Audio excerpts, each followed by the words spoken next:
ప్రభునందు మిక్కిలి ప్రియమైన వారలారా, మరి పరిశుద్ధాత్మ కార్యములు అని మా ప్రోగ్రామ్ని వీక్షిస్తున్న ప్రియులారా, ప్రభు యేసుక్రీస్తు శక్తిగల నామంలో మీ అందరికీ నా హృదయపూర్వక వందనాలు. ఈనాటి వాక్య సందేశముగా యోహాను రాసిన సువార్త 2వ అధ్యాయం 6వ వచనం నుంచి 7వ వచనం వరకు చదువుకుందాం.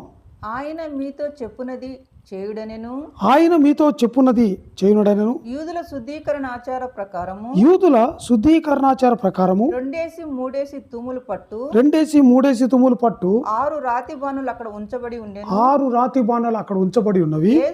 యేసు ఆ బాణలు నీళ్లతో నింపుడని ఆ బాణలను నీళ్లతో నింపుడనను వారితో చెప్పగా వారు వాటిని అంచుల మటుకు నింపిరి. హల్లెలూయా. దయచేసి మరి తల వంచుకున్నట్టయితే చిన్న ప్రార్థన చేసుకుని దేవుని వాక్య భాగాన్ని మనం తెలుసుకుందాం. హల్లెలూయా. Praise the Lord. స్తోత్రం తండ్రి. పరిశుద్ధ ప్రభా మీకు స్తోత్రం తండ్రి. రాజులకు రాజా మీకు స్తోత్రం నాయన. మహోన్నతుడా మహిమాన్వితుడా మా గనుడా మీకు స్తోత్రం తండ్రి. ఇదిగో నాయన హల్లెలూయా. ప్రభా ఇదిగో తండ్రి, ఈ సందేశం నుంచి నాయన అయ్యా ఇదిగో మాతోను అయ్యా మా అందరితో మాట్లాడండి ప్రభా. అయ్యా సూటిగాను బహుతేటగాను మాట్లాడండి నాయన. నా జ్ఞానంతో కాదు కానీ నాయన ఇదిగో ప్రభా తండ్రి, ఇదిగో తండ్రి మీరే మాట్లాడండి. ప్రతి వారి హృదయాలు సంధించండి నాయన. ఇదిగో ప్రతి ప్రభా ఈ వాక్యరీతిగా ప్రతి వారితో మాట్లాడి వారిని బలపరచమని వేడుకుంటూ సమస్త స్తుతి ఘనత మహిమ మీకే చెల్లించుకుంటూ యేసుక్రీస్తు శక్తిగల నామంలో అడిగి వేడుకుంటూ ప్రార్థిస్తున్నాం పరమ తండ్రి. ఆమేన్. హల్లెలూయా. మరొకసారి ఈ వాక్యం చదువుకుందాం. 6వ వచనం చదువుకుందాం. యోహాను రాసిన సువార్త 2వ అధ్యాయం 6వ వచనం చదువుకుందాం. ఆయన మీతో చెప్పునది చేయుడనెను, యూదుల శుద్ధీకరణాచార ప్రకారము 2-3 తుములు పట్టు 2-3 తుములు పట్టు 6 రాతి బాణులు అక్కడ ఉంచబడి ఉండెను. 6 రాతి బాణులు అక్కడ ఉంచబడెను. యేసు ఆ బాణలు నీళ్లతో నింపుడని వారితో చెప్పగా వారు వాటిని అంచుల మట్టుకు నింపిరి. హల్లెలూయా. చూడండి ఇక్కడ మనం ప్రభువైన యేసుక్రీస్తుల వారు మన ఒక ఈ భాగంలోంచి ఈ 2వ అధ్యాయం 1వ వచనం నుంచి 11వ వచనం వరకు ఈ ప్యాసేజ్ నుంచి ఈ కథ నుంచి కనాను వివాహంలో మరి ప్రభువైన యేసుక్రీస్తుల వారు వివాహానికి మరి హాజరైనట్టుగా మనం చూస్తూ ఉన్నాం. చూడండి, మనం చాలా చోట్ల ఎక్కువ భాగంగా ప్రభువైన యేసుక్రీస్తు వారు ఎక్కువగా ఏంటంటే సమాజ మందిరంలో కనపడేవారు, ఇంకేంటంటే వాక్యాన్ని బోధిస్తూ కనపడేవారు. ఇంకా మరికొన్ని చోట్ల ఏంటంటే మరి పాపులతో కలిసి మరి నడిచేవారు, వారితో కూడా సహవాసం చేసేవారు, వారితో కూడా భోజనం చేసేవారు. ఇంకా వ్యాధిగ్రస్తులని రోగులని ఇలా ముట్టుతూ రకరకాల సందర్భాలన్నిటి మనం చూసాం. అయితే ఇక్కడ ప్రత్యేకంగా యోహాను రాసిన సువార్త 2వ అధ్యాయంలో ఆయన చూడండి లోకంలో మరి అనేకులతో తన ప్రజలు సంతోషిస్తుండగా వారితో సంతోషించే దేవుడిగా మనం చూస్తూ ఉన్నాం. ఒక పెళ్లి విందులో కూడా ఆయన ఇక్కడ హాజరైనట్టుగా మనం చూస్తున్నాం. చూడండి, దేవుడు కేవలము ఆ మందిరాల్లోనే కాకుండా ఇంకా ఏంటంట బాధల్లో దుఃఖాల్లోనే కాకుండా మన సంతోషాలతో కూడా ఆయన పాలు పంచుకుంటాడు అనడానికి ఇది ఒక నిదర్శనంగా ఉంది. హల్లెలూయా. ఇలాంటి సందేశం మరి ఇంకెక్కడ మనం చూడలేము. హల్లెలూయా. చూడండి, అంత మాత్రమే కాదు, ఇంకా దీంట్లో ప్రాముఖ్యమైన విషయాన్ని మనం తెలుసుకోబోతున్నాం. చూడండి, ఈ కనాను వివాహంలో కానాను అనే ప్రాంతంలో ఈ జరుగుతున్న వివాహంలో ప్రభువైన యేసుక్రీస్తు వారు మరి అక్కడ హాజరయ్యారు కదా. ఇక్కడ ఈ సందర్భాన్ని బట్టి మనకు చాలా విషయాలు మనం నేర్చుకోబోతున్నాం. చూడండి, ఇక్కడ ఈ కానానులో ప్రభువైన యేసుక్రీస్తు వారు చేస్తున్న ఈ సూచక్రియ అంటే ప్రభువైన యేసుక్రీస్తు వారు చేస్తున్న మొట్టమొదటి సూచక్రియగా మనం చూడగలం. హల్లెలూయా. అంత మాత్రం కాక ఇంకో రెండో దాన్ని మనం ఏం చూడబోతున్నామంటే ఇక్కడ పాత నిబంధనలో ఉన్న ఆచారాలని నియమాలని రూల్స్ రెగ్యులేషన్స్ అన్నిటిని కూడా ప్రభువైన యేసుక్రీస్తు వారు బ్రేక్ చేస్తున్నట్టుగా మనం చూస్తున్నాం. హల్లెలూయా. అలాగే మూడవదిగా చూస్తే ఇక్కడ ఒక ట్రాన్స్ఫర్మేటివ్ పవర్ని మనం చూస్తున్నాం. అంటే ఒక నూతన సృష్టిగా చూడండి, ఒక వాక్యం చదువుకుందాం. 2వ కొరింథీ 5వ అధ్యాయం 17వ వచనంలో మనం చూసినట్లయితే కాగా ఎవడైనను క్రీస్తునందు ఉన్న ఎడల వాడు నూతన సృష్టి, పాతవి గతించెను ఇదిగో కొత్తవాయను. హల్లెలూయా. అలాగూ దేవుడు ఏంటంట కొత్తవన్నీ మనం చేస్తున్నట్టు చూస్తున్నాం. ఇక్కడ అతి ప్రాముఖ్యమైన విషయం ఏంటంటే చూడండి, ఈ కనాను వివాహంలో మనం ఒకటి గమనించగలం. ఈ వివాహంలో ఒకటేంటంటే పాత నిబంధన చూడగలం, కొత్త నిబంధన చూడగలం. హల్లెలూయా. పాత నిబంధన అంటే పాత నిబంధనలో ఉన్న ఆచార సాంప్రదాయాలన్నింటి కూడా పెళ్ళి అంటే ఇక్కడ వివాహము లోపల బయట అని రెండు కాన్సెప్ట్ తీసుకుందాం. లోపల పెళ్లి జరుగుతుంది, బయట ప్రభువైన యేసుక్రీస్తు వారు ఉంటున్నారు.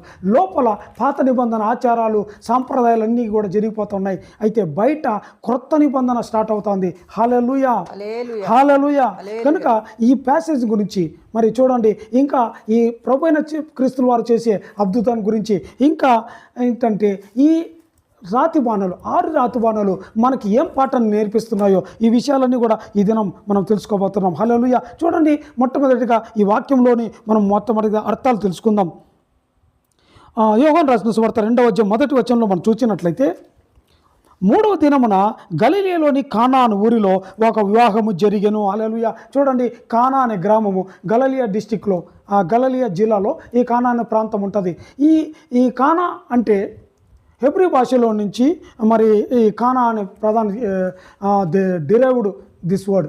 కానా అండ్ పదానికి అర్థం అంటే reeds, a place of reeds అంటే రెల్లు, అంటే గడ్డి, వెదురు బొంగులుతో సమానం అర్థంగా ఉంటుందండి. చూడండి, ఇక్కడ రెల్లు అంటే గడ్డితో సమానం. ఇక్కడ కానా అంటే అది గడ్డి దేనికి సాదృశ్యం తెలుసా అండి? అంటే ఒక బలహీనతకు గుర్తు. అంత మాత్రమే కాదు, మరి ఇంకా ఏంటంట విధేయతకు గుర్తు. మూడవదిగా పునరుత్థానానికి గుర్తుగా, పునరుజ్జీవానికి గుర్తుగా మనం చూడగలం. హల్లెలూయా. అయితే ఈ కానాను అనే ప్రాంతంలో ప్రభువైన యేసుక్రీస్తుల వారు ఇక్కడ 3వ దినమున జరిగే పెళ్లిలో అటెండ్ అయినట్టుగా, హాజరైనట్టుగా మనం చూస్తున్నాం. చూడండి, ఆనాటి యూదుల ఆచారం ప్రకారం అదేంటంటే ఈ పెళ్ళి అనేది దాదాపుగా ఒకరోజే జరుగుతుంది. కానీ పెళ్లి విందు ఇక్కడ 3వ దినమున గలిలయ అనే ఊరిలో ఒక వివాహం జరిగిన రాయబడింది కదండి. ఇక్కడ ఈ పెళ్ళి ఏంటంటే యూదుల ఆచార ప్రకారం దాదాపుగా 7 దినాలు జరిగేటి. అంటే ఆ పెళ్ళి ఒకరోజు జరుగుతుంది, అయితే కంటిన్యూగా ఇంకా 7 దినాలు వాళ్ళు విందు పాలు పంచుకునేవారుగా మనం చూస్తున్నాం. చూడండి, మరి పాత నిబంధనలు మనం చూసినట్లయితే న్యాయాధిపతులు 14వ అధ్యాయం 10వ వచనంలో మనం చూసినట్లయితే అక్కడ సంసోను వివాహాన్ని మనం చూడగలం. సంసోను మరి ఫిలిస్తీన్ల మరి స్త్రీని, సంసోను భార్య పేరు రాయబడలేదు, కానీ అక్కడ అంతటా అతని తండ్రి, సంసోను తండ్రి ఆ స్త్రీని చూడబోయినప్పుడు సంసోను విందు చేసెను. అచ్చటి పెళ్లి కుమారులు అట్లు చేయుట మర్యాద. హల్లెలూయా. అలాగే మనం చూసినట్లయితే ఇంకా అక్కడే 12వ వచనం నుంచి మనం చూస్తే ఇక్కడ అప్పుడు సంసోను అప్పుడు సంసోను, మీకు ఇష్టమైన ఎడల నేను మీ ఎదుట ఒక విప్పుడు కథను వేసేదను. మీరు ఆ విందు జరుగు 7 దినముల్లోగా ఆ విందు జరుగు 7 దినముల్లోగా దాని భావమును నాకు తెలియజేయడాన్ని ఒక విప్పుడు కథను, ఒక రిడిల్ అక్కడ ఫిలిస్తీన్ల దగ్గర మరి సంసోను ఉపయోగిస్తున్నట్టుగా మనం చూస్తున్నాం. అలాగే 12వ వచనంలో చూసినట్లయితే 15వ వచనంలో 7వ దినమున సంసోను భార్యతో ఇట్లనిరి. వాళ్ళు మరి సంసోను యొక్క ఆ విప్పుడు కథను వారు విప్పలేక ఏంటంటే సంసోను భార్యతో ఒక ఒప్పందానికి వస్తున్నారు. నువ్వు కనుక నీ భర్తను అడిగి తెలుసుకొని మాకు చెబితే సరి, లేదంటే ఇదిగో నీ ఆస్తిని, నీ ఇంటి వారిని అందరినీ చంపేసి కాల్చివేస్తామని నీ ఆస్తిని స్వాధీనం చేసుకొని మరి బెదిరిస్తున్నప్పుడు ఆమె సంసోను భార్య భయపడిపోయి ఏం చేస్తుంటే మరి సంసోను దగ్గరికి వచ్చి 7వ దినము అంటే మొదటి దినము నుంచి 7వ దినం వరకు 7 దినాలు ఆ పెళ్లి విందు జరుగుతూ ఉంటే ఒక పక్క సంసోను భార్య మాత్రం బాధపడుతూ దుఃఖపడుతున్నట్టుగా మనం చూస్తూ ఉన్నాం. ఆమెకి దానికి జవాబు కావాలని సంసోను తొందర పెడుతున్నట్టుగా. ఏంటంటే 7వ దినం చివరి దినం కదండి. 17వ వచనంలో మనం చూసినట్లయితే 7వ దినమున ఆమె అతన్ని తొందర పెట్టినందున అతడు ఆమెకు దాన్ని తెలియజేయగా ఇప్పుడు కథ ఆ రహస్యాన్ని ఇదిగో మా తల్లిదండ్రులకు తెలియదు, నేను ఎవరికి చెప్పలేదు, ఇదిగో నీకు చెబుతున్నానని చెప్పేశాడు. హల్లెలూయా. చూడండి, ఇక్కడ మనం ఏం తెలుసుకుంటున్నామంటే పెళ్ళి విందు దినములు 7 రోజులు జరుగుతాయి. ఇక్కడ 7 దినాలు జరుగుతున్నట్టుగా ఇలాగా కనానులో జరుగుతున్న ఈ పెళ్లిలో ఒకవేళ ప్రభువైన యేసుక్రీస్తు వారి ఆ బంధువుల వివాహం అయి ఉండొచ్చేమో.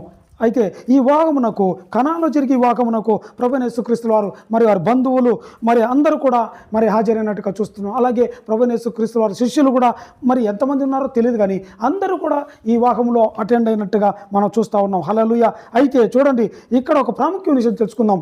ఆనాటి ఆ విందులో చూడండి, వారి భోజనాల్లో ఏంటంటే ప్రత్యేకంగా ద్రాక్ష రసాన్ని ఇచ్చేవాళ్ళు.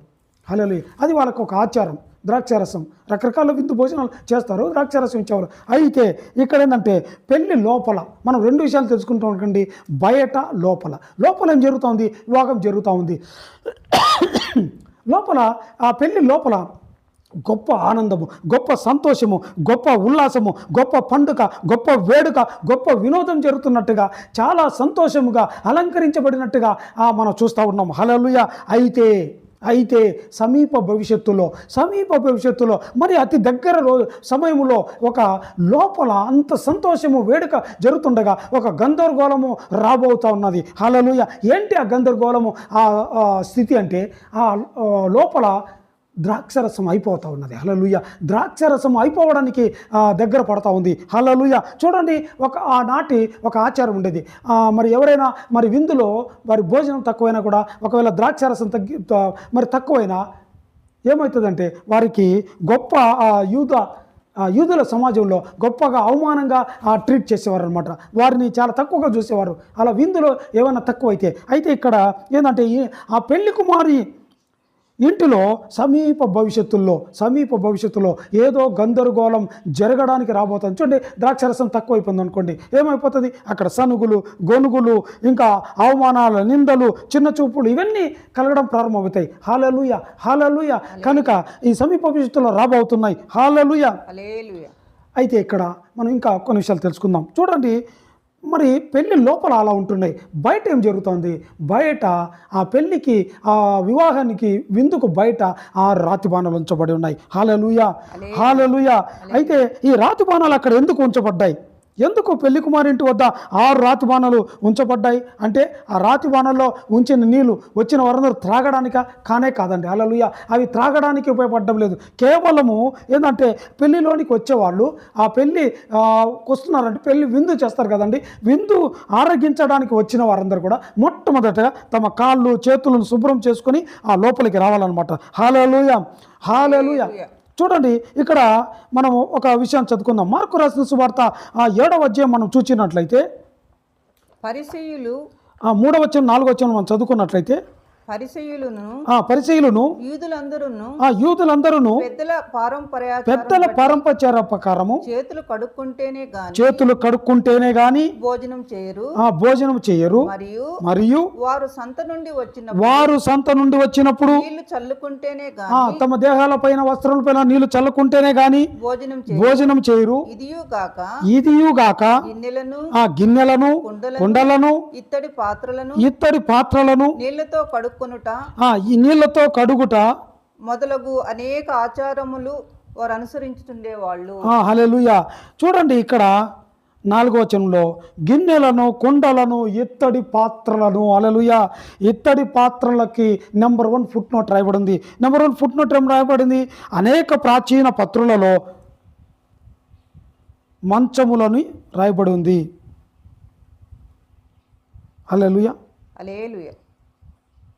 అలాగే పాత్రలు, కుంచములు, అలాగే నీళ్ళలో కడుగుట అన్నదానికి కూడా ఒక ఫుట్ నోట్ రాయబడింది. ఏం రాయబడిందండి అంటే ఇత్తడి పాత్రల బాప్తిస్వము. హల్లెలూయా.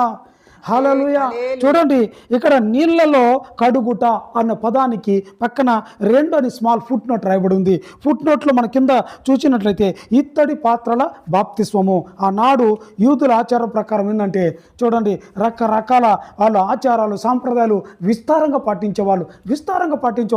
ఏంటి అంటే భోజనానికి ముందుగా కాళ్ళు చేతులు శుభ్రంగా కడుక్కొని భోజనం చేసేవారు. చూడండి, ఇంకా మరి ఆనాటి యూదుల ఆచారాలు రకరకాలుగా వింతగా ఉండేటి. చూడండి, మనం చూసినట్లయితే పాత్రలు కూడా రకరకాల బాప్తిసాలు ఉండేటి. హల్లెలూయా. ఆనాటి సమాజంలో రకరకాల బాప్తిసాలు అంటే ఇప్పుడు నేడు మనం తీసుకుంటున్న అటువంటి బాప్తిసం కాదు, దాదాపుగా అలాంటివే. హల్లెలూయా. బాప్తిసం అంటే టు డిప్ ఇంటూ వాటర్, నీళ్ళలో ముంచి తీయడం అనమాట.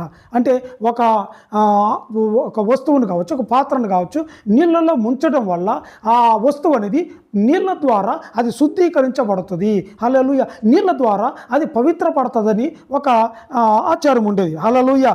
గనుక చూడండి, మనం ఇంకొక వాక్యం చదువుకుందాం. హెబ్రీ రాసిన పత్రిక 9వ అధ్యాయం 10వ వచనంలో మనం చూసినట్లయితే ఇవి దిద్దుబాటు జరుగు కాలం వచ్చు వరకు ఆ, విధించబడి ఆ, అన్నపానములతోనూ నానా విధములైన ప్రక్షాళనతోనూ నానా విధములైన ప్రక్షాళన. హల్లెలూయా. ఏంటంట? నానా విధములైన ప్రక్షాళన. ప్రక్షాళన అంటే శుద్ధీకరించడం. ఇంకొక మాట ప్రక్షాళన అంటే కింద ఫుట్ నోట్ ఏం రాయబడుతుందో చూడండి. కింద ఫుట్ నోట్ ఏం రాయబడింది? 9వ అధ్యాయం 10వ వచనంలో ఇవి దిద్దుబాటు జరుగు కాలము వచ్చు వరకు విధించబడి అన్నపానములతోనూ నానా విధములైన ప్రక్షాళనములతోనూ అంటే అక్కడ ఫుట్ నోట్ రాయబడింది. కింద చూస్తే మూల భాషలో బాప్తిస్మములతోనూ హల్లెలూయా సంబంధించిన శరీరాచారములు మాత్రము. హల్లెలూయా.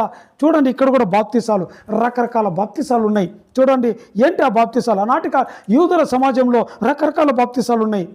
ఏంటంట? చేతులకు బాప్తిసం, కాళ్ళకు బాప్తిసం, టోటల్ బాడీకి బాప్తిసం. అంత మాత్రమేనా? అంటే వాళ్ళు కొనుక్కున్న కుండలు, సంతకు వెళ్ళి కుండలు కొనుక్కుంటే, ఇందాక మనం చదువుకున్నాం కదా మార్కు రాసిన సువార్త 7వ అధ్యాయంలో 3వ వచనం 4వ వచనం చదువుకుంటే వాళ్ళు కొనుక్కున్న గిన్నెలకి, కుండలకి, పాత్రలకి అన్నిటి కూడా వాళ్ళు ఏం చేస్తున్నారంట? బాప్తిసం ఇస్తున్నారంట. అంటే వారి ఇంటి బయట కొన్ని కుండల్లో నీళ్లు పెట్టుకునేవారు. పెద్ద పెద్ద రకరకాల బాణాలు ఉండేటివి. రాతి బాణాలు, మట్టి బాణాలు, కుండ బాణాలు, ఇలా రకరకాల పాత్రలు నీళ్లు ఉంచుకునేవాళ్ళు. ఆ నీళ్లు తమ మీద చల్లుకునేవాళ్ళు, ఒక ఆచారం. అలాగే కొత్తగా కొనుక్కున్న వస్తువులని ఆ నీళ్ళలో ముంచి తీసుకునేవాళ్ళు. అలా ముంచి తీయడం వల్ల ఆ పవిత్రతం అవుతాయని. అలాగే వాళ్ళు చేతులు కడుక్కునేవాళ్ళు, కాళ్ళు కడుక్కునేవాళ్ళు. హల్లెలూయా. ఇంకొక వాక్యం చదువుకుందాం. మత్తయి రాసిన సువార్త 27వ అధ్యాయం 24వ వచనంలో మనం చూసినట్లయితే చేతులకు బాప్తిసాన్ని మనం చూడగలం. చూడండి అక్కడ పిలాతు అందరి ఎదుట పిలాతు అల్లరి ఎక్కువగుచున్నదనే గాని తన వలన ప్రయోజనమేమీ లేదు, తన వలన ఏ ప్రయోజనం లేదని గ్రహించి నీళ్లు తీసుకొని జన సమూహం ఎదుట చేతులు కడుక్కొని ఈ నీతిమంతుని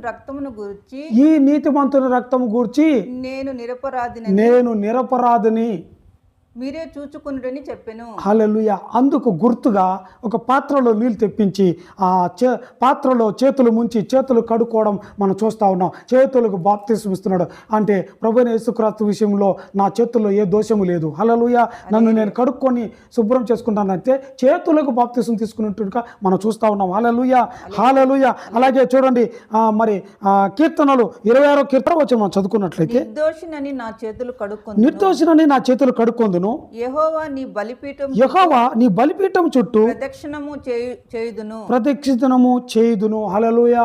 అంటే అక్కడ కూడా ప్రభా నా చేతుల్లో ఏ లోపం లేదు, ఏ దోషం లేదు, నా చేతులు నేను కడుక్కుంటున్నా అని చేతుల బాప్తిసాన్ని మనం చూడగలం. హల్లెలూయా. అలాగే యోబు గ్రంథము 9వ అధ్యాయం 30వ వచనంలో చూస్తే యోబు కూడా మరి ఇలాగే మాట్లాడుతున్నట్టు మనం చూస్తున్నాం. నేను హిమముతో నన్ను కడుక్కొనినను సబ్బుతో నా చేతులు కడుక్కొనేను, నీవు నన్ను గోతిలో ముంచెదవు. హల్లెలూయా. చూడండి అక్కడ ఏం చెప్తున్నానంటే నేను హిమముతో అంటే తెల్లగా కడుక్కున్నా కూడా, నా చేతుల్లో శుభ్రంగా కడుక్కున్నా, సబ్బుతో కడుక్కున్నా కూడా ఇంకా దోషం ఉంటే నువ్వు శిక్షిస్తావు ప్రభువా అని చెప్తున్నట్టుగా మనం చూస్తున్నాం. అంటే చేతులను కడుక్కొనుటను మనం చూస్తూ ఉన్నాం. హల్లెలూయా. అలాగే చూడండి నిర్గమకాండము 30వ అధ్యాయం 17వ వచనంలో చూసినట్లయితే ఇక్కడ కాళ్ళకు బాప్తిస్తాన్ని. హల్లెలూయా. అంటే కాళ్ళను శుద్ధీకరించడం, కాళ్ళను బాహ్యంగా మనం కడుక్కొనుటను మనం చూడగలం. హల్లెలూయా. మరియు యెహోవా మోషేతో ఇట్లా నేను కడుక్కొనుటకు నీవు ఇత్తడితో దానికి ఒక గంగాళమును ఇత్తడి గంగాళం ఉంచుకొని ఇత్తడి పీఠం చేసి ప్రత్యక్ష గుడారమునకు బలిపీఠమునకు నడుమ దాన్ని ఉంచి నీళ్లతో నింపవలెను. ఆ నీళ్లతో అహరోనును అతని కుమారులను తమ చేతులను కాళ్ళను కడుక్కొనవలెను. హల్లెలూయా. చూడండి ఇక్కడ మనం చూచినట్లయితే ప్రత్యక్ష గుడారంలోనికి మరి పరిచర్య చేయడానికి వెళ్తున్నప్పుడు మొట్టమొదటిగా కాళ్ళు చేతులు శుభ్రంగా కడుక్కొని వెళ్ళాలన్నమాట. ఇలాగా శుద్ధీకరణ అంటే ఒక ప్రక్షాళన అంటే బాప్తిసం అంటే కడుక్కోవడం, పవిత్రంగా ఉండడం. హల్లెలూయా.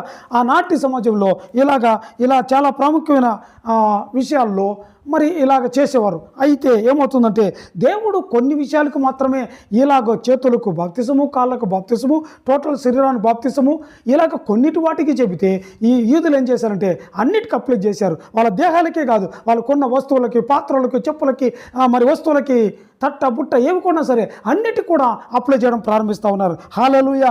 అది ఒక ఏంటంటే ఆచార సాంప్రదాయాలు ఎక్కువైపోయినాయి. హల్లెలూయా, హల్లెలూయా. మళ్ళీ చదువుకుందాం. మార్కు రాసిన సువార్త 7వ అధ్యాయం 4వ వచనంలో మనం చూచినట్లయితే, మార్కు రాసిన సువార్త 7వ అధ్యాయం 4వ వచనంలో ఇక్కడ ఏంటంట, ఈ యూదులు సంతకు వెళ్ళినప్పుడు, సంతకు వెళ్ళి మరి ఏదైనా గిన్నెలు కావచ్చు, కుండలు కావచ్చు, ఇత్తడి పాత్రలు కావచ్చు, వాటిని కొనుక్కొని ఇంటికి తెచ్చుకున్నప్పుడు మరియు వారి సంత నుండి వచ్చినప్పుడు నీళ్లు చల్లుకుంటేనే గాని భోజనం చెయ్యరు. ఇదియుగాక గిన్నెలను, కుండలను, ఇత్తడి పాత్రలను నీళ్లతో కడుగుట మొదలగు అనేక ఆచారాలను వారు అనుసరించడి వారు. హల్లెలూయా. నీళ్లతో కడుగుతా అంటే ఏంటంట, ఇత్తడి పాత్రల బాప్తిసము, ఇలాగా రకరకాల బాప్తిసాలు చేసేవాళ్ళు. హల్లెలూయా, హల్లెలూయా.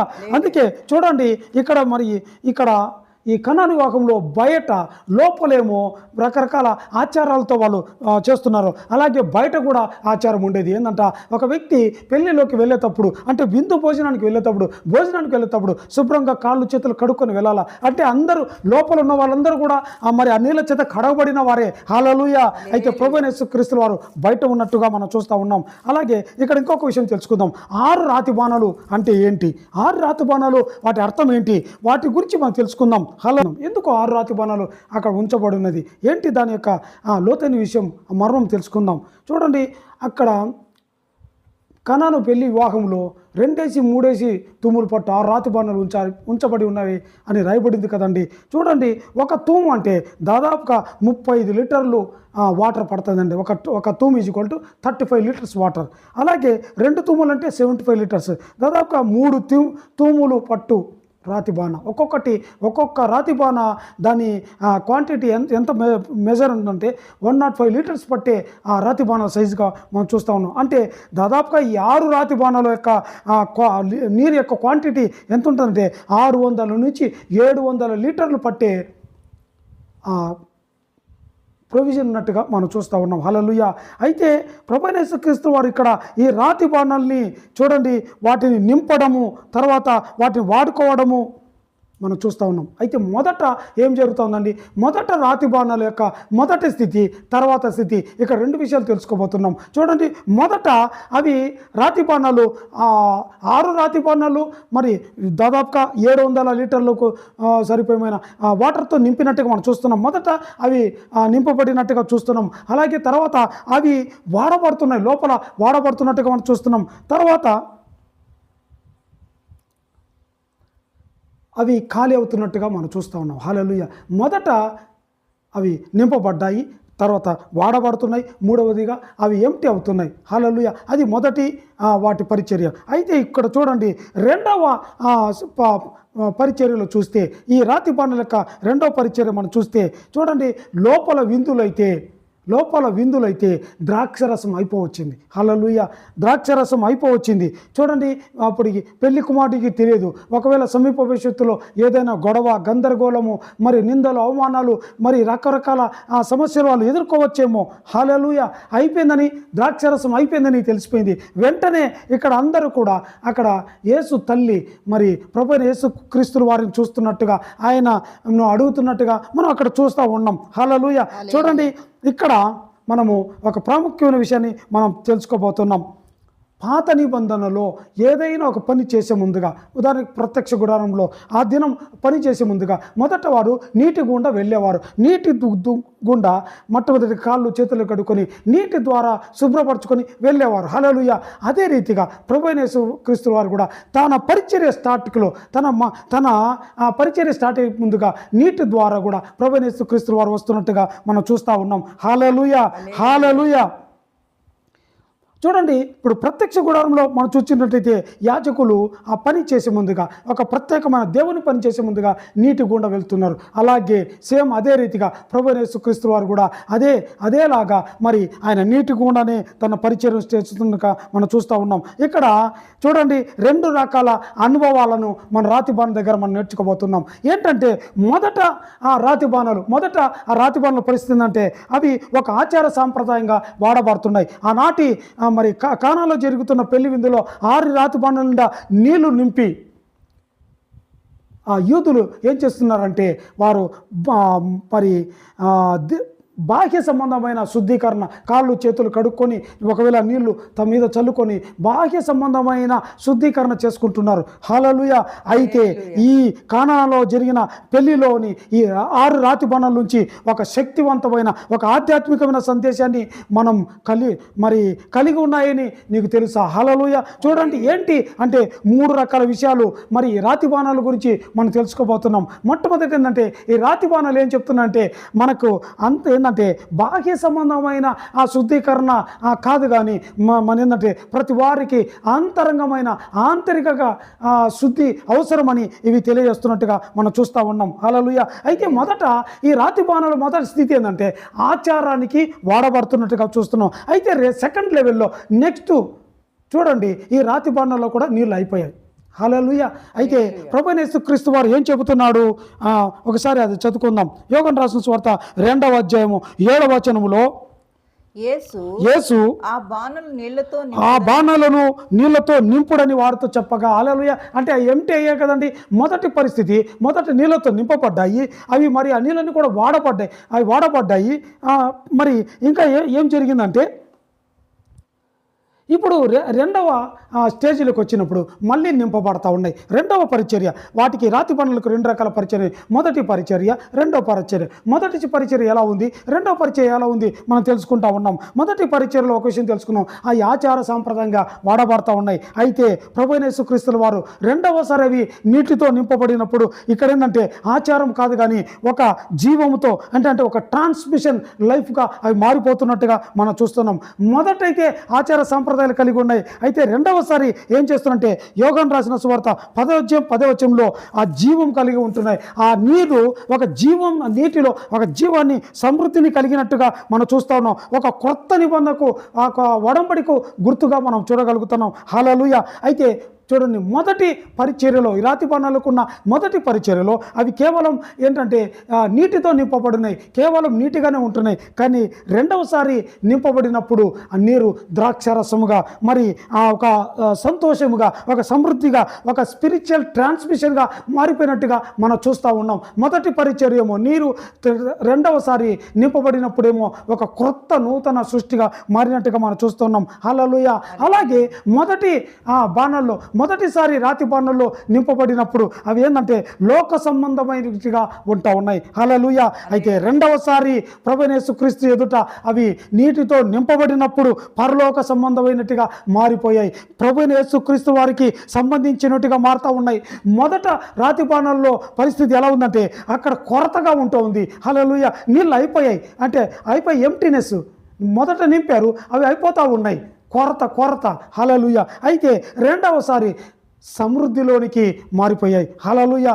చూడండి, మొదట ఆ రాతి బాణల్లో ఏమి చూసుకుంటూ కూడా అక్కడ నో అనే పరిస్థితి లేదు, అయిపోతాయన్న పరిస్థితి ఉంది. అయితే మరి 2వ పరిచర్య, నూతన పరిచర్య ఏంటంటే విస్తారంగా, హల్లెలూయా, ఎన్నటికీ ఏంటంటే నీరు ఉబికే పరిస్థితి, పొంగి పొర్లే పోయే అనుభవం ఉన్నట్టుగా మనం చూస్తూ ఉన్నాం. హల్లెలూయా. హల్లెలూయా. హల్లెలూయా. మొదటి పరిచర్యలో ప్రాముఖ్యం ఏంటంటే మొదటి ఆ రాతి బాణాల యొక్క మొదటి పరిచర్యలో ఒక్క చుక్క కూడా ద్రాక్షరసం లేదు, అన్ని నీళ్ళే. కానీ 2వ పరిచర్యలో ఒక్క చుక్క నీళ్లు లేదు, అంతర్ద్రాక్షరసమే. హల్లెలూయా. హల్లెలూయా. హల్లెలూయా. అయితే ఈ దినం మనం ఏం తెలుసుకోబోతున్నామంటే ఈ రాతి బాణాలు ఏం చెబుతున్నాయంటే చూడండి, ప్రతి మానవుడికి ఒక ఏంటంటే ఆ పరిమితులు ఉన్నాయి. Every human having certain limitations, అంటే మనుషులకి పరిమితులు ఉన్నాయి. ఏంటి ఆ పరిమితులు అంటే నీలో కొరత రావచ్చు, కొంతకాలం కొరత రావచ్చు, నువ్వు మరి ఆచార సంప్రదాయంగా ఉంటున్నావేమో, అన్ని కొరతలు జీవితంలో రావచ్చు. దేవుడు లేకుండా నువ్వు చేసే ప్రతి ప్రయత్నము అసంపూర్ణంగా మారిపోతుంది. హల్లెలూయా. అయితే రాతి బాణాలు ఏం చెప్తున్నాయంటే, ఈ రాతి బాణాలు ఏం చెప్తున్నాయంటే, దేవుడు నీ దగ్గరికి వస్తే, ఒకవేళ దేవుడు నువ్వు కలిగి ఉంటే, హల్లెలూయా, మొదట నీ జీవితము దేవుడు లేకుండా ఉంటే నువ్వు అంతా నో లాగే ఉంటావు. అంతా కూడా మరి ఏంటంటే నీ జీవితం నీ పరిచర్య, నీ స్థితి, నీ స్టైల్ అంతా కూడా ఏంటంటే లిమిటేషన్గా అసంపూర్ణంగా ఉంటుందని చెబుతూ ఉన్నాయి. నువ్వు కనుక ప్రభువైన యేసుక్రీస్తు వారి దగ్గరికి వస్తే నీ జీవితం పరిపూర్ణంగా సంపూర్ణంగా మారుతుంది. హల్లెలూయా. రాతి బాణాలు, 6 రాతి బాణాలు దేనికి గుర్తు అంటే దేవుడు చేసిన 6 రోజుల సృష్టికి గుర్తు. హల్లెలూయా. దేవుడు 6 దినాలు చేసిన సృష్టి అసంపూర్ణంగానే ఉంది. హల్లెలూయా, హల్లెలూయా. అయితే 7వ దినాన్ని దేవుడు విశ్రాంతి దినముగా, అంటే 6 రోజులకి దేవుడు 7వ దినాన్ని జత చేశాడు. 7వ దినమున మరి 6 రోజులకి 7వ దినం జత కాబడినప్పుడు అప్పుడు 7 సంపూర్ణంగా మారినట్టుగా మనం చూస్తున్నాం. 6 అసంపూర్ణత గుర్తు, 7 సంపూర్ణ గుర్తు. అలాగా ఈ దినము నువ్వు రాతి బాణలాగా ఉంటున్నావేమో, అసంపూర్ణంగా ఉంటుందేమో నీ జీవితము. అయితే నువ్వు ప్రభువైన యేసుక్రీస్తు వారి దగ్గరికి వస్తే, నీవు ప్రభువైన యేసుక్రీస్తు వారికి నువ్వు సరెండర్ చేసుకుంటే నువ్వు సంపూర్ణంగా మారుతావు అని ఇవి మనకు పాఠాన్ని నేర్పిస్తున్నాయి. అలాగే 3వదిగా ఏం నేర్పిస్తున్నంటే ఈ రాతి బాణాలు చూడండి. ఒక వ్యక్తి సాధారణ వ్యక్తిగా ఉండవచ్చు, అంటే రాతి బాణాలు మొదటి వాటి పరిచర్యలో అవి సాధారణంగా ఉన్నాయి. హల్లెలూయా. అంటే అవి కేవలం ఆచార సాంప్రదాయాలకి వాడే పాత్రలుగా ఉంటున్నాయి. కానీ రెండవ పరిచర్యలో అంటే యేసయ్య వాటి దగ్గరికి వచ్చినప్పుడు ఈ రెండవ పరిచర్యలో ఏంటంటే అవి అసాధారణమైన వ్యక్తులుగా మారిపోయినాయి, అసాధారణమైన వాటిని పంచేవాటిగా. హల్లెలూయా, హల్లెలూయా. ఇది వరకు వాటిని కొంతవరకే పరిమితంగా వాడుకునేవాళ్ళు, ఇప్పుడైతే విస్తారంగా వాడుకుంటూ ఉన్నారు. హల్లెలూయా. లోపల వాడబడుతున్నాయి, బయట వాడబడుతున్నాయి. లోపల బయట 2 చోట్ల కూడా రాతి బాణాల యొక్క పరిచర్య మనం చూస్తూ ఉన్నాం. మొదటైతే పెళ్లికి విందు బయట మాత్రమే వాటి పరిచర్య, కానీ ప్రభువైన యేసుక్రీస్తు వారు వచ్చిన తర్వాత లోపల బయట, పెళ్లి లోపలను బయటలో రాతి బాణాల యొక్క పరిచర్యను మనం చూడగలం. హల్లెలూయా, హల్లెలూయా. అయితే మనం ఇక్కడ ఏం తెలుసుకుంటున్నామంటే ఈ 6 రాతి బాణాలు మనకి ఏం నేర్పిస్తున్నాయి? ఒక వ్యక్తి సాధారణంగా ఉన్న వ్యక్తిని దేవుడు అసాధారణంగా మారుస్తాడు అని తెలుసుకుంటున్నాం. ఆ బాటని నేర్పిస్తున్నాయి. అయితే ఈ దినం నీవు ఎలా ఉంటున్నావు? లోక సంబంధిగా ఉంటున్నావా? సమస్యలు ఉన్నాయని, కొరతలు ఉంటున్నాయని, సమీప భవిష్యత్తులో నీకు శ్రమలు వస్తాయని నువ్వు కూడా బాధపడుతున్నావా? దిగులు పడుతున్నావా? వేదన చెందుతున్నావా? లేకపోతే నీ ఇంటిలో కొరతగా ఉన్నాయని, నీ ఇంటిలో వెల్తీగా ఉన్నాయని, నీ ఇంటిలో మరి లేమిగా ఉందని, తక్కువగా ఉన్నాయని బాధపడుతున్నావా? హల్లెలూయా. చూడండి, ఆ దినము రాతి బాణల్ని యేసయ్య దగ్గరికి తీసుకురాలేదండి. హల్లెలూయా. ప్రభువైన యేసుక్రీస్తుల వారే రాతి బాణాల దగ్గరికి వచ్చారు. హల్లెలూయా. చూడండి, ప్రభువైన యేసుక్రీస్తుల వారు ఆ రాతి బాణాలను వెతుక్కుంటూ అక్కడికి వచ్చారు. అక్కడికి పిలువబడ్డారు. యేసయ్య పరిచర్య అక్కడ ఏంటంటే రాతి బాణాల దగ్గర నుంచి ప్రారంభమవుతుంది. యేసయ్య యొక్క మొట్టమొదటి శక్తివంతమైన పరిచర్య ఆ రాతి బాణాల నుంచి స్టార్ట్ అవుతా ఉంది. హల్లెలూయా. అదే రీతిగా దేవుని యొక్క పరిచర్య నీ నుంచి కూడా, దేవుని యొక్క ఉన్నతమైన ప్రణాళిక, దేవుని యొక్క శక్తివంతమైన పరిచర్య దేవుడు నీ దగ్గర నుంచి స్టార్ట్ చేయాలనుకుంటా ఉన్నాడు. హల్లెలూయా. నీవు కూడా ఒక రాతి బాణాలు ఎవరో తెలుసా అండి? రాతి బాణాలు ఎవరో కాదండి, మనమే. మన హృదయమే రాతి బాణాలు. హల్లెలూయా. మన హృదయము రాతి బాణాలకు సాదృశ్యము. ఒకవేళ నీ హృదయము లోకముతో నింపబడి ఉందా, లోక ఆచారాలతో నింపబడి ఉందా, లోకానికి కట్టివేయబడి ఉందా, అయితే నీవు గనక దేవుడు ఈ దినము ఈ వాక్యరీతిగా దేవుడు రాతి బాణ దగ్గరకు వచ్చినట్టుగా, ఈ ప్రసంగ రీతిగా దేవుడు నీ హృదయం దగ్గరకు వచ్చినాడు. మరి తలుపు తడుతున్నాడు, తలుపు తెరుస్తావా? హల్లెలూయా. నువ్వు ఒకవేళ ఈ వాక్యం విని విశ్వాసంతో నీ హృదయాన్ని తెరిస్తే, యేసయ్య వైపును చూస్తే, యేసయ్యకు నీ చేయిని అప్పగిస్తే, నీ హృదయాన్ని అప్పగిస్తే, యేసయ్యని హృదయంలో చేర్చుకుంటే దేవుని యొక్క రాతి బాణాల యొక్క రెండో పరిచయం నీ జీవితంలో నువ్వు చూడగలుగుతావు. హల్లెలూయా. చూడండి, హన్నా జీవితంలో చూస్తే, హన్నా జీవితంలో కొరత, హన్నా జీవితంలో నిందలే, హన్నా జీవితంలో అవమానాలే, హన్నా జీవితంలో ఒక సమస్య, భయంకరమైన సమస్య ఉంది. ఏంటి ఆ సమస్య అంటే, హన్నాకు ఒక పేరు ఉంది, గొడ్రాలు. అందరూ పిలిచేవారు, వీధుల వాళ్ళు, బంధువులు, స్నేహితులు. ఈ విధంగా ప్రభువైన యేసుక్రీస్తు వారు ఆ రాతి బాణాల దగ్గరికి వస్తున్నట్టుగా ఈ దినం దేవుడు నీ దగ్గరికి వస్తున్నాడు. హల్లెలూయా. ప్రభువైన యేసుక్రీస్తు వారు నీ దగ్గరకు వస్తున్నాడు. ఈ దినం నీ సమస్య ఏంటి? నీ బాధ ఏంటి? ఇదిగో హల్లెలూయా. ఇదిగో నీ భర్త మారలేదని బాధపడుతున్నావా? నీ ఇంట్లో అప్పులు ఉంటున్నాయని బాధపడుతున్నావా? నీ ఇంట్లో నీ కుమారులు ఇదిగో సరిగా చదవలేకపోతున్నారని బాధపడుతున్నావా? ఇదిగో నీ కుమార్తెని మాట వినలేదని దిగులు పడుతున్నావా? ఇదిగో అప్పుల సమస్యలు, కోర్టు సమస్యలతో బాధపడుతున్నావా? ఈ దినం సమస్య ఏంటి? నీ చుట్టూ ఇరుగు పొరుగు వారు, నీ స్నేహితులను నిందిస్తున్నారా, అవమానిస్తున్నారా? చేస్తున్నారా? సంతానం లేకుండా బాధపడుతున్నావా? ఒకవేళ అందరూ అనేకులు నిన్ను హన్నాలాగా నిన్ను ట్రీట్ చేస్తున్నారా? హల్లెలూయా. అయితే భయపడొద్దు. నీ జీవితంలో ఎటువంటి స్థితి ఉన్నా సరే, ఏ వ్యాధి ఉన్నా, ఏ కష్టం ఉన్నా, ఏ బలహీనత ఉన్నా సరే, హల్లెలూయా, నువ్వు భయపడాల్సిన పని లేదు. ప్రభువైన యేసుక్రీస్తు వారు నీ దగ్గరికి వస్తున్నారు. హల్లెలూయా. ఆయన నీ దగ్గరికి వస్తూ ఉన్నారు, నిన్ను వెతుక్కుంటూ వస్తున్నారు. 38 సంవత్సరాలు బెతెస్దా కోన దగ్గర పడి ఉన్న వ్యక్తి కొరకు ఆయన ప్రయాసపడి ఆ వ్యక్తి దగ్గరికి వస్తున్నట్టుగా ఈ దినం ఇదిగో ఈ సమయంలో దేవుడు నీ దగ్గరకు వస్తున్నాడు. అయితే నీ హృదయాన్ని తెరువు. వాక్యం వింటుండగా వాక్యాన్ని విశ్వసించి ఇదిగో నీ శక్తి కొలదిగా దేవుణ్ణి అడగడం ప్రారంభించు. నాతో కలిసి ఏకీవించి ప్రార్థించు. నాతో కలిసి ఏకీవించి ప్రార్థన చేయడం ప్రారంభించు. ఇదిగో దేవుడు నీ దగ్గర రాబోతున్నాడు. నీ పరిస్థితిని ఇదిగో రాతి బాణాల యొక్క మొదటి స్థితిని మార్చివేసి కొత్త స్థితి వాటికి ఇస్తున్నట్టుగా దేవుడు ఇదిగో నీ జీవితంలో ఒక కొత్త ఇదిగో అధ్యాయాన్ని తెరవబోతున్నాడు. ఒక కొత్త ద్వారాలు తెరవబోతున్నాడు. ఇదిగో దేవుడు నీ పట్ల కొన్ని అద్భుతాలు చేయాలని ఒక ఉద్దేశం కలిగి నీ దగ్గరికి వస్తున్నాడు. జకరో నివాసాలలో ఎర్రమ క్రియాధర సిద్ధపడుతూ కుమారుడా కుమార్తె ఇదిగో రిమకల సిద్ధపడు ప్రార్థనలు నీ చేతులు చాచి మోకరించి నీ చేతులు చాచి దేవుని అడగడం ప్రారంభించు.